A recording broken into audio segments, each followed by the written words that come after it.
5 seconds.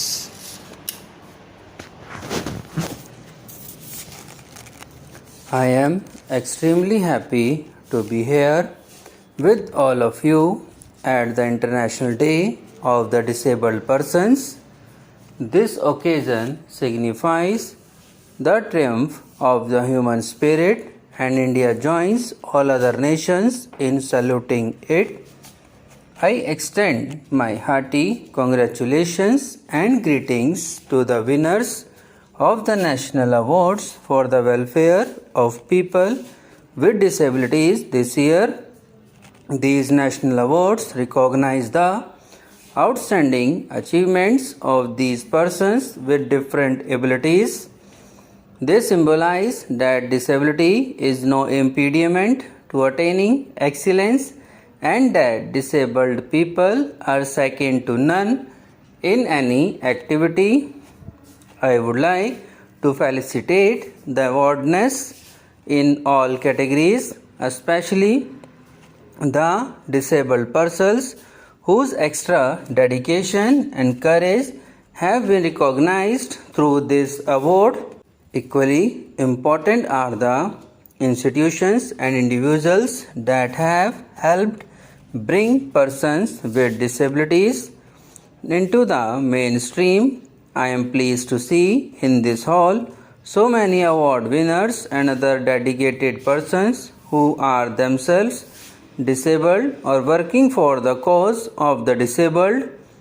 Each of them has carved a place for themselves in their respective fields. India's history has had many people with outstanding abilities who transcended their physical limitations.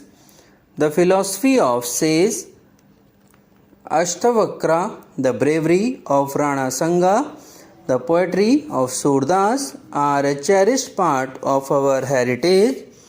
Such people have been the torchbearers of our society, shedding light and bringing hope and courage to millions of people. Today too, there are many talented persons in music, dance, painting, literature who have surmounted physical challenges to achieve their goal. For example, the artists so dedicatedly paint using only their foot and mouth and create such wondrous pictures. Ved Mehta, one of our foremost writers, cannot see. The National Award Day is an appropriate occasion for introspection and future planning. The task before us is challenging. We need to prevent disability.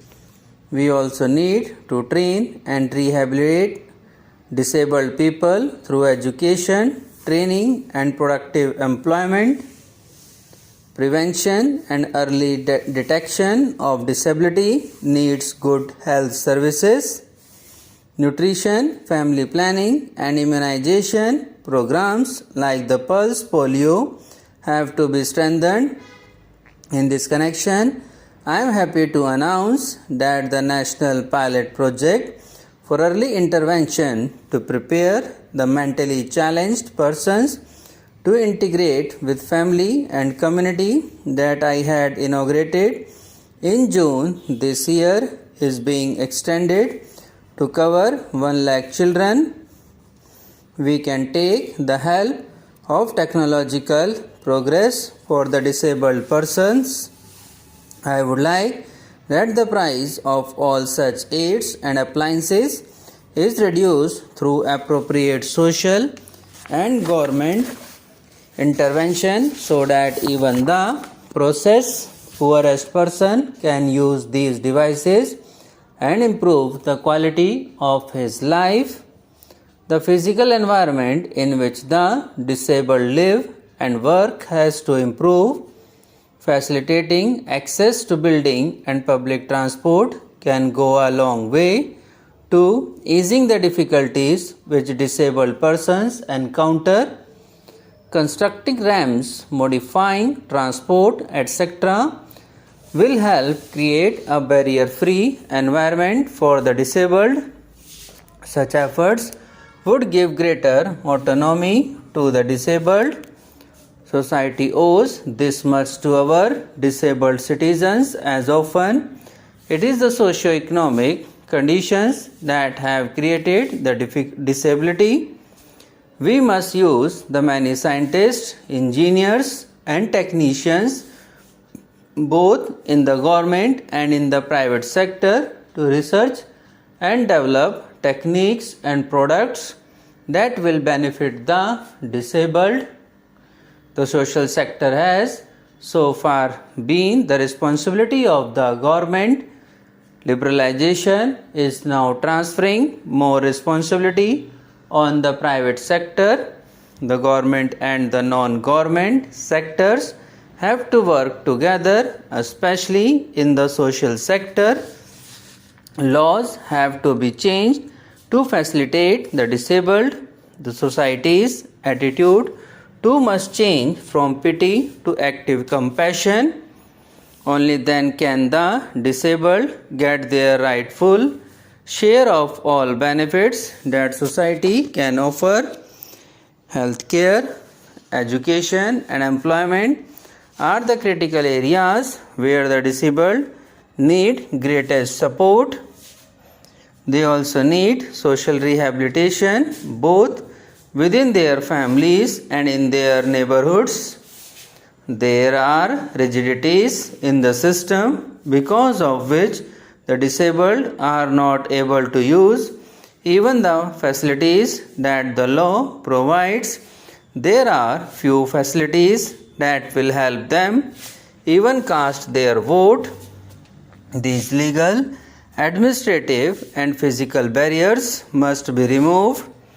The government, NGOs, and professionals have to get together and identify how to provide these critical services to the disabled, especially for disabled women in rural and far-flung areas who are the worst sufferers. We must pay extra attention to the northeastern states and to Jammu and Kashmir.